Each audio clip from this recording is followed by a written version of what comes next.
안녕하세요. 금융기관론의 강호남입니다.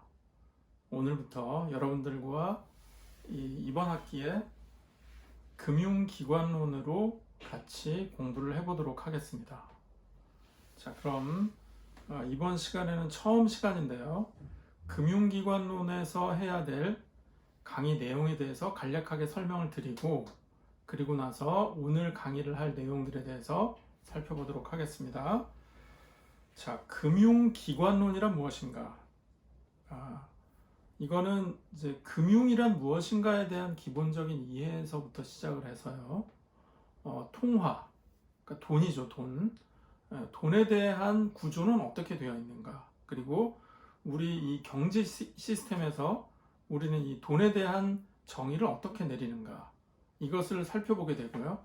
그리고 제도적으로 특히나 우리나라에서 자본주의 시장 경제 체제를 따르는 우리나라에서 어떻게 이 돈, 통화가 돌아가고 있는가에 대해서 배우게 되고요. 나아가서는 우리나라 금융기관의 현황, 어떤 종류가 있으며 어떤 회사들이 있으며 그 회사들의 특성은 무엇이고 정해진 역할들은 무엇이고 또 어떤 기능을 함으로써 이 사회에 도움이 되고 또 이 경제를 움직이게 되는가, 그리고 이 통화와 금융기관의 부수적인 기관들, 비단 은행뿐만이 아니라 감독하는 기관이나 이것을 지원하고 여러 가지 보완하는 시스템으로서의 기관들은 어떤 기관이 있는지, 이런 것들에 대해서 쭉 살펴보는 것이 금융기관론의 기본적인 내용이라고 할 수 있겠습니다. 자, 시간은 여러분들 항상 그렇게 하듯이 시간은 15개 강좌로 이루어지고요. 그 중에서 2번은 중간고사와 기말고사가 있기 때문에 사실은 13번의 강좌가 있게 됩니다. 그 중에 전반부, 후반부를 나누게 된다면 자, 이렇게 돼요.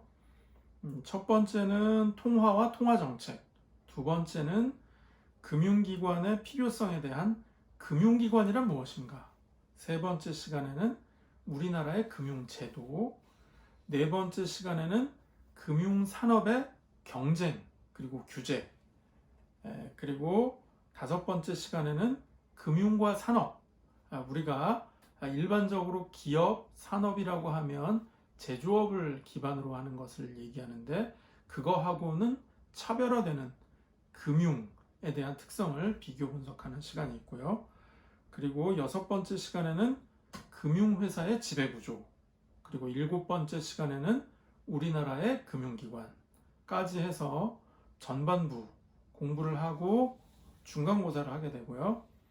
후반부에는 10주차 때 비은행 예금 취급기관, 그리고 9주차 때 예금 취급기관, 그리고 10주차 때 비은행 예금 취급기관, 11주차 때 금융투자회사, 그리고 그 다음 시간에는 기타 금융중개기관, 그리고 마지막 강의로서는 아니죠. 13주차에는 보험회사 및 연기금, 그리고 마지막 강의 시간에는 금융보조기관, 이렇게 진도를 나가보도록 하겠습니다. 그 중에서 자, 오늘 배우게 될 것은 통화, 다시 말해서 돈, 통화란 무엇인가에 대한 정의를 살펴보고요. 통화 정책은 어떤 것이 있으며 통화에 대해서 우리가 어떤 이해를 가져가야 되는지에 대해서 살펴보도록 하겠습니다.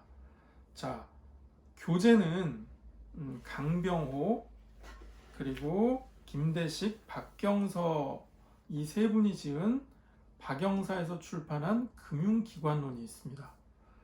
우리 수업계획서에는 2016년도 버전으로 소개가 되었는데 지금 최신 버전은 제22판이 나와 있습니다. 그것을 보시면 많이 도움이 될 것 같아요. 자, 그럼 통화 및 통화 정책에 대해서 시작을 해보도록 하겠습니다. 자, 들어가 볼게요. 통화란 무엇인가? 자, 통화라고 하면 우리가 보통 돈, 지폐, 이제 동전을 연상하진 않죠. 지폐, 우리나라에서 지폐가 가장 큰 것은 5만 원짜리가 되겠고요. 또 나라마다 이제 큰 돈도 있고 작은 돈도 있고, 또 어떤 나라는 우리나라보다 통화 가치가 적은 나라도 있지만 통화 가치가 높은 나라에서는 비근한 예로 미국에서 1달러면 우리나라에서 1,000원이 좀 넘는 금액이 되죠. 그래서 그들이 1,000달러, 10,000달러에 대해서는 100만 원, 1,000만 원 이런 단위가 되는데 우리나라가 1,000만 원, 1억 이렇게 하는 공이 무려 6개 이상, 7개, 8개 붙는 거에 대해서 잘 이해를 못하는 그런 국가적인 차이도 있습니다. 자, 교환 경제에 있어서 화폐, 교환 경제죠. 교환 경제에 있어서 화폐는 어떤 기능을 가지고 있느냐? 지불 수단, 뭘 줍니다. 지불합니다. 가치를 저장하는 수단, 우리 집 금고에다가 또는 은행에다가 나의 가치를 저장을 해둬요. 그리고 계산은 단위, 계산을 합니다. 자, 어떤 코스트 또는 비용을 따질 때, 비용이나 어떤 내용들을 따질 때 계산을 하는 단위가 되고, 이연 지불 수단, 좀 어려운 얘기인데요. delayed, deferred라고 표현하는데, 이연, 이렇게 다음으로 미루어지는 이연 지불 수단, 이런 것으로 사용되는 게 바로 화폐가 되겠습니다.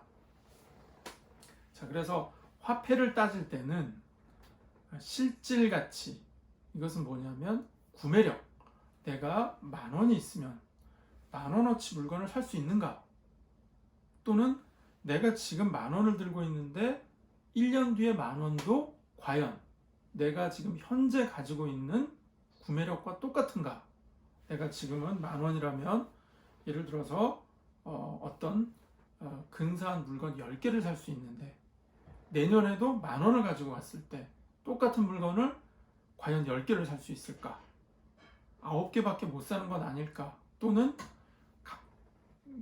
화폐의 가치가 높아져서 11개를 살 수 있지는 않을까? 이런 것들이 바로 구매력, 실질 가치라고 말을 할 수가 있겠습니다. 자, 화폐의 기능을 중심으로 한 고전적 정의가 있고요. 통화를 유동성, flow, 유동성으로 보는 정의가 있고, 통화의 현실적인 유용성을 근거로 한 실증적 정의 같은 것들이 있습니다. 자, 통화를 유동성으로 정의한 학자는 J. 구울리 등을 들 수 있는데, 이런 사람들 또는 M. 프리드만, 현실적 유용성으로 보는 사람들, 뭐 이런 분들이 있는데, 이런 것에 대한 이론적인 소개는 교재나 또는 부교재, 보조교재 제가 이제 제공을 해드릴 거예요. 그 교재를 통해서 학습하는 것으로 하고요. 자, 우리가 이 짧은 강의 시간에 중요한 요점을 하기 위해서 제가 좀 진도를 나가겠습니다. 자, 통화라고 하면 M이라고 표현을 해요. M. money라고 연상을 할 수 있는데, money라고 말을 할 수도 있고, 또는 monetary라고 표현을 하기도 합니다. 자, M1, M1, M1, M2, 또 우리나라에서 쓰진 않지만 M3, M4, M4 이렇게 쓰거든요. 자, M1은 가장 작은 단위, M2 큰 단위, M3는 더 큰 단위, M4는 마지막 단위라고 생각하시면 돼요. 자, M1.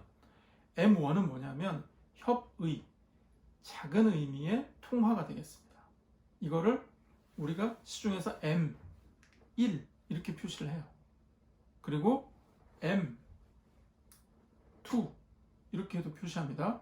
자, M2는 M1에다가 무슨 상품, 무슨 상품, 무슨 상품을 포함하고 있다 이렇게 표현하고요.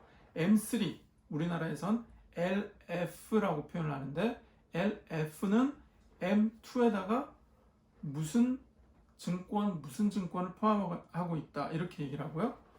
L, M4가 되는데, L은 정말 광의의 유동성이라고 표현을 해서 이 유동성의 최고조는 어디까지 포함한다. 즉 M1에서부터 차곡차곡 쌓은 통화와 유가증권과 유동성과 환가를 할 수 있는 여러 가지 통화라고 인정될 만한 모든 것을 집약해 놓은 것이 바로 L, M4까지의 단계가 있다라고 보시면 됩니다. 그러니까 여러분들 가끔 신문기사라든지 증권사 애널리스트가 쓴 그런 리포트 같은 것들을 보면 유동성이 풍부하다. 그래서 우리가 M2 통화가 지금 시중에 수백조 원이 돌아다니고 있다. 이런 기사를 간혹 볼 수가 있습니다. 이럴 때 M2가 뭐지? M1은 또 뭐야? 유동성? 화폐? 통화? 자금? 이런 것에 대한 이해를 이 수업 시간을 통해서 좀 더 익혀보고 또 깊이 있게 가져가 보도록 하겠습니다. 자, 협의의 통화는 직접적인 정의는 뭐냐면요. 통화를 직접적인 지급결제 수단이라는 관점에서 정의한 개념이에요. 그러면 중앙은행에서 현금 통화, 여기서 말하는 통화는 머니라고 보시면 돼요. 화폐 이렇게 표현할 수도 있습니다. 중앙은행의 현금 통화와 예금 취급기관의 결제성 예금. 자, 무슨 말입니까? 예금 취급기관이라 하면 소비자들로부터 돈을 창구에서 받는 수신 기능이 있는, 수신에서 받은 돈, 예금을 취급하는 기관, 보통 은행이라고 말할 수 있겠죠. 은행에서 가지고 있는 결제성 예금, 결제가 무슨 말이에요? 돈을 지불하는 겁니다. 위에서 어떤 승인을 받는 것도 결제지만 그 결제가 아니라 지불하는 직접적인 개념으로서의 결제, 어의 일자예요. 결제성 예금. 이 결제성 예금을 포함한 것을 무엇이라고 한다? M1, 협의의 통화라고 한다. 자, 이건 그야말로 진짜 돈이에요. 자, 그럼 M2는 무엇이냐?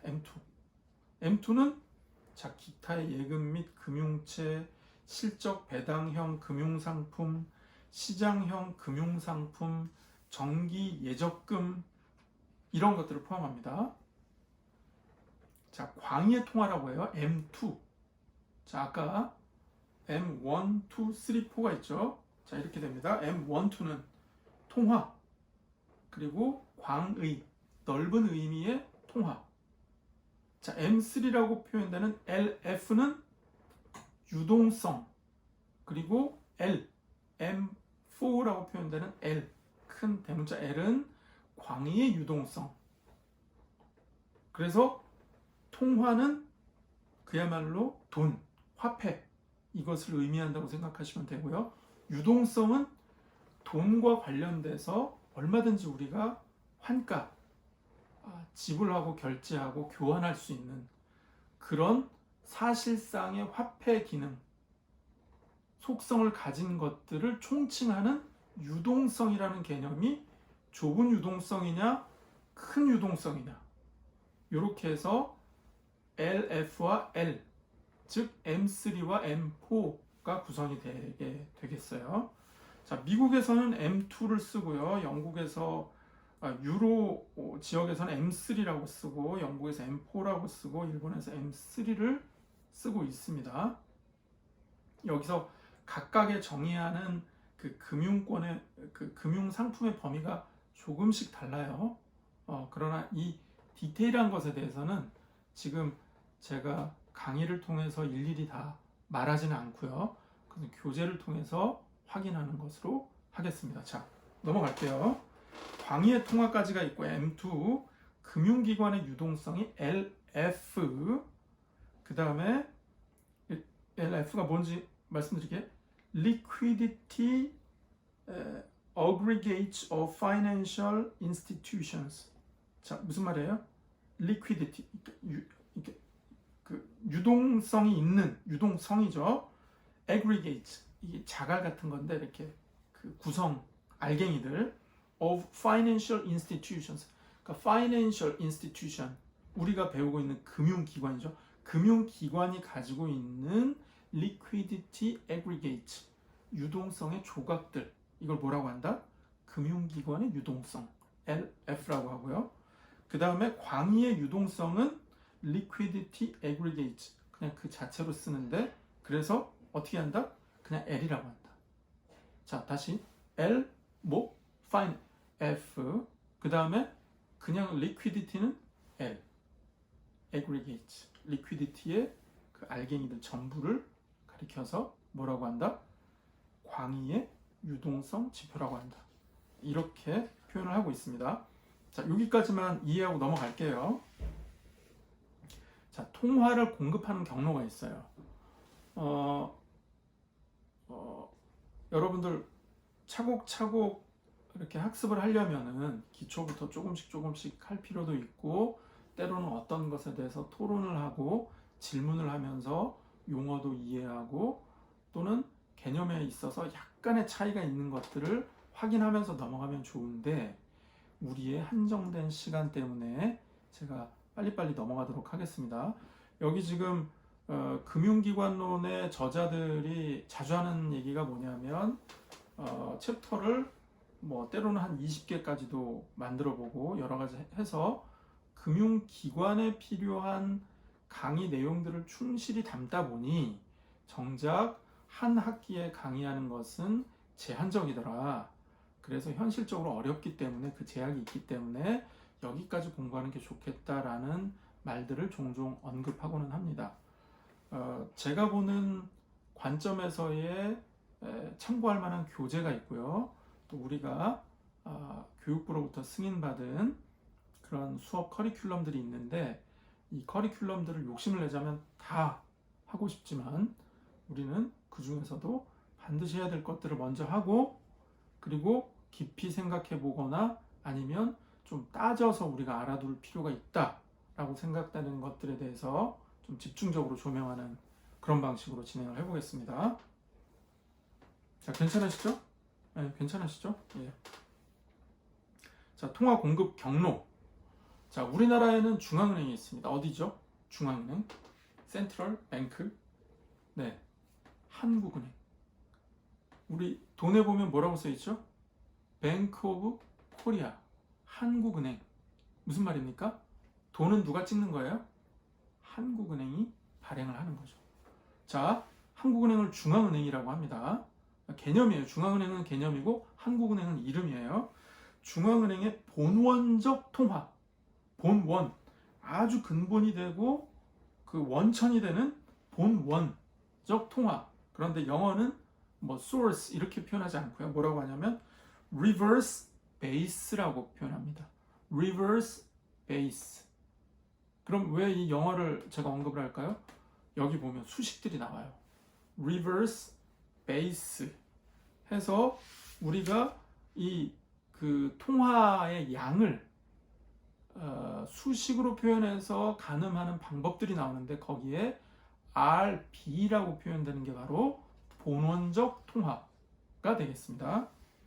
자, 본원적 통화는 뭐냐면은 중앙은행이 공급한 화폐 발행액 그리고 금융기관의 중앙은행에 대한 예금 지급 준비금의 합계 이게 뭐다? 본원 통화 reverse base라고 합니다. 이 베이스가 된다는 거죠. 자, 예금 지급 준비금이라는 용어가 또 나오는데요. 예금 지급 준비금은 중앙은행의 창구를 통해서 어떻게 된다? 금융기관에 제공되는 신용, 차입 지급 준비금, borrowed reverses, 총지급 준비금에서 차입 지급 준비금을 차감한 비차입 지급 준비금, non-borrowed reverses. 다시요. 차입 빌려서 지급하는 뭐 준비금, 준비하고 있다는 거예요. 왜? 내가 은행의 기능이라는 게 내 예금을 했으니까 돌려주세요. 이거 돈 찾아갈게요 하면 당연히 줘야 되는 거죠. 자, 이게 뭐라고요? 차입한 것을 reverse 하기 위한 준비금이고요. 또 차입한 건 아닌데 지급을 준비해야 되는 것들. non-borrowed reverses. 자, 이런 것들로 구분이 된다. 자, 이런 통화들을 조정하는 것이 중앙은행의 기능이고 또 통화 감독 기구의 기능이 되겠습니다. 자, 지금 처음부터 너무 전문적인 용어가 나가서 좀 어려울 수 있는데요. 나중에 교재를 통해서 도표를 통해서 우리가 좀 더 학습을 해보도록 하겠습니다. 자, 일단은 진도를 조금만 더 나갈게요. 자, 중앙은행이 그런 게 있고요. 그 다음에 예금은행의 신용창조라는 게 있고 파생적 통화라는 게 있어요. 그래서 파생적 통화는 derived money라고 하는데 derived money에서 또 들어가야 되는 개념이 예금 지급 준비율이라는 게 있어요. 그걸 small r로 표현을 하고 본 통화 공급액은 RP, 아까 reverse base라고 했죠. 그 다음에 파생적 통화량 또는 신용 팽창액은 M이라고 표현합니다. 그래서 M은 R분의 1 RB라고 표현하는데 이게 뭐냐면 신용 팽창액 또는 파생적 통화의 공급량을 나타내는 게 돼요. 그래서 금융기관의 예금 지급 준비율의 역수 R분의 1을 통화 승수 멀티플라이어라고 얘기를 하게 됩니다. 자, 이것도 너무 생략할 수는 없어서 자, M 통화 또는 신용 팽창액 RB 본원 통화, 그 다음에 MC라는 게 있어서 화폐 민간 보유액이 있고요. D 예금 통화가 있고 법정 지급 준비율 뭐 이런 것들이 있는데 이거는 여러분들이 사실은 열심히 공부를 해야 되는데 강의에서는 자세히 설명하지 않고 넘어가도록 하겠습니다. 자, 통화금융통계가 있습니다. 통화금융통계. 이건 무슨 기능을 하는 거냐? 통화가 되는 거를 국가에서는 통제를 해야 됩니다. 예를 들어 돈이 너무 많아지면 어떻게 되죠? 인플레이션이 일어나고 또 돈이 너무 없으면 이게 경제가 돌아가질 않죠. 자, 적당히 있고 적당히 거래되고 뭔가 균형을 맞추는 것이 중요한데 이것을 통제하는 것은 쉽지가 않습니다. 어떤 한 본부에 앉아서 전국에 돌아가고 있는 경제 활동들을 다 모니터링한 쉬운 일이 아니에요. 그래서 이것을 표를 만들어서 어떤 일정 시점마다 표를 만들어서 자꾸 비교 분석을 하려고 합니다. 왜? 정상적으로 돌아가는 경제를 관리 감독하기 위해서. 그렇지 않는다면 동맥경화가 일어나서 금융이 막히거나 또는 반대로 돈이 또 너무 많이 풀려서 이게 정신없이 막 경기가 하루 자고 났더니 인플레이션이 많이 일어나고 이런 과도한 시장의 쏠림 현상을 막기 위해서 하는 것이죠. 자, 개관표 서베이라고 하는데요. 보통 M2를 기준으로 합니다. 광의의 통화 M2를 기준으로 해서 예금 취급기관 개관표 이렇게 만들고요. 그 다음에 어떤 A 시점, B 시점 이렇게 만들면서 추세를 파악하고 있습니다. 자, 국제수지표라는 게 있고요. 국제수지표에서는 용어를 한번 짚고 넘어갈게요. 경상수지, 자본수지, 준비자산 이런 것들이 있습니다. 자, 경상수지는 뭐죠? current balance인데 수지라는 거는 우리가 수지 맞았다 할 때 수지, 예. 그 다음에 current 현재, 경상수지라는 거는 지금 현재 이익이 되고 있느냐 손해가 되고 있느냐를 따지는 거예요. 이거는 보통 상품을 수입하고 수출하고 하는 것들, 운수, 여행, 통신, 보험, 특허 등등 용역 이런 것들을 다 합쳐서 상품과 서비스의 수지, 어떤 게 더 이익이고 손해냐 이걸 따지는 것을 상품 및 서비스 수지라고 하고요. 소득 수지, 소득 노동자가 벌어들이는, 그리고 이자, 투자 소득 이런 걸 가지고 소득이 어떠냐, 이익이냐 손해냐 이걸 따지는 게 소득 수지. 그 다음에 정부 간에 원조를 하고 민간에 송금을 하고 하는, 주고받고 하는 무상의 거래 결과로 일어나는 거를 경상 이전하는 수지, 경상 이전 수지, current transfer 이렇게 경상수지는 상품 및 서비스 수지, 소득 수지, 경상 이전 수지 이렇게 해서 경상수지라는 게 나타나고요. 자본수지라는 게 있어요. 경상수지는 뭔가 이렇게 실물이 왔다 갔다 하는 개념이고, 자본수지라는 거는 대외 금융자산이나 부채의 변동, 이건 투자수지라고 표현하고요. 특허권처럼 재생되지 않는 비금융자산의 매매나 자본의 이전, 이런 거를 따지는 기타 자본 수지, 이렇게 구성이 됩니다. 자, 이건 뭐냐면 그야말로 금융자산이 어떻게 변동하냐, 이거 눈으로 잘 안 보이기 때문에 실물 경제에서 체감을 못하는 수가 있습니다.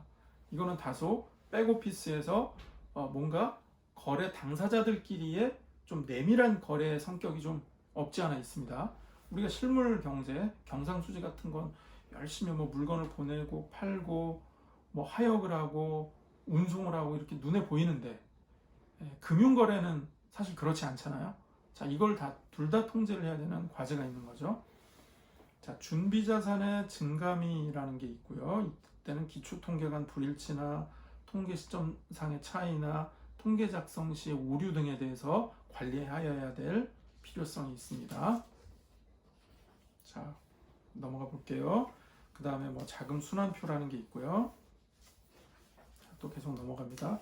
통화정책과 목표가 있는데 간략하게 설명을 드릴게요. 통화정책은 적정한 통화량을 공급하여야 하는 목적이 있고요. 첫째, 자, 거기에 아까 말씀드렸던 M, V 이런 용어들이 나오고요. 두 번째는 통화 공급의 생산성 제고. 이게 무슨 말입니까? 통화 공급하는데 너무 비용이 들어가지 않게 하는 것.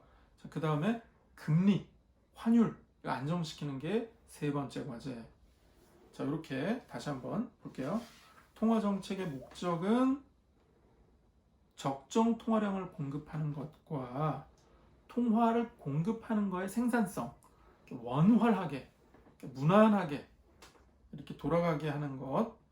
그리고 세 번째, 금리와 환율이 안정되는 겁니다. 이렇게 세 가지 목표를 가지고 있습니다. 통화정책의 운용 체계는 물가 안정을 목표로 하고 또 중간 목표제가 있고요. 이것을 가지고 우리가 시점별로 통제하면서 이 통화 운영을 하게 됩니다. 자, 통화정책의 수단과 한계를 살펴볼게요. 통화조절 수단은 우리가 양적으로 조절하는 것, 간접적으로 규제하는 것은 재할인하거나 대출하는 정책이 있고, 금융기관의 지급 준비율을 변경하는 경우가 있고, 자, 이거는 어떤 의미를 가지냐면 그 비율을 바꿈으로 인해서 잉여 자금이 더 나오느냐, 아니면은 사실은 좀 아프긴 하지만 돈이 있음에도 불구하고 내가 이거 쓸 수 없는 걸로 묶느냐, 이런 그 조절 기능이 있습니다. 그리고 공개 시장을 조작하는 것, 이거는 좀 조작이라는 말이 조금 그렇긴 한데 영어로 표현하면 오퍼레이션이에요. 그래서 이거를